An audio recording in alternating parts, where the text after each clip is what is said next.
அனைவருக்கும் வணக்கம். இலக்கண ஷார்ட்கட் கற்போம், இலக்கை நோக்கி நடப்போம். இந்த காணொலியில் நம்ம என்ன பார்க்க போகிறோம் அப்படின்னா, ஐந்திணை இருக்கு இல்லையா, இந்த ஐந்திணைக்குரிய பெரும்பொழுதும் இருக்கின்றன, சிறுபொழுதுகளும் இருக்கின்றன. இந்த காணொலியில் ஐந்திணைக்குரிய சிறுபொழுதில் பார்க்க போகிறோம். இப்போ எப்படி கேள்வி கேட்பாங்க அப்படின்னா, மருதத்திணைக்குரிய சிறுபொழுது என்ன அப்படின்னு கேட்கலாம், அல்லது முல்லைத்திணைக்குரிய சிறுபொழுது என்ன அப்படின்னு கேட்கலாம். இப்போ நம்ம அழகாக எப்படி இதை எளிதாக நினைவில் வைத்து கொள்ளலாம் என்பதை பற்றி பார்க்கலாம்.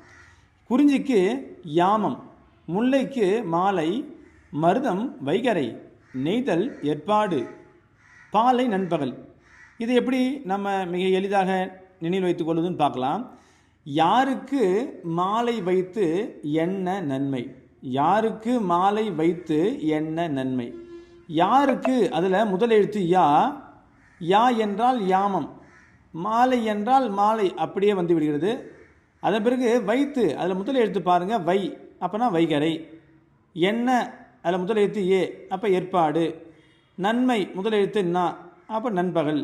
அப்போ யாருக்கு மாலை வைத்து என்ன நன்மை, இந்த தொடரை நாம் நினைவில் வைத்து கொண்டால் ஐந்திணைக்குரிய சிறுபொழுதில் நாம் மிக எளிமையாக எழுதிடலாம். இதில் கூட வினாக்கள் வேறு விதமாக வரலாம். இதெல்லாம் மாற்றி மாற்றி கொடுத்துட்டு சரியாக பொருந்தி உள்ள இணையை கண்டுபிடிக்க ஒன்று மட்டும் சரியாக கொடுத்துருவாங்க, மீதெல்லாம் மாற்றி மாற்றி கொடுத்துருவாங்க. அப்போ சரியானது எது அப்படின்னு கேட்கலாம், இல்லை தவறானது எது அப்படின்னு கேட்கலாம். எனவே நம்ம இந்த தொடரை நம்ம நினைவில் வைத்து கொண்டால் எப்படி கேட்டாலும் நம்ம விடை நம்ம மிக எளிமையாக சொல்லிடலாம். அடுத்த காணொலியில் ஒரு ஷார்ட்கட்டோடு உங்களை சந்திக்கின்றேன். நன்றி, வணக்கம்.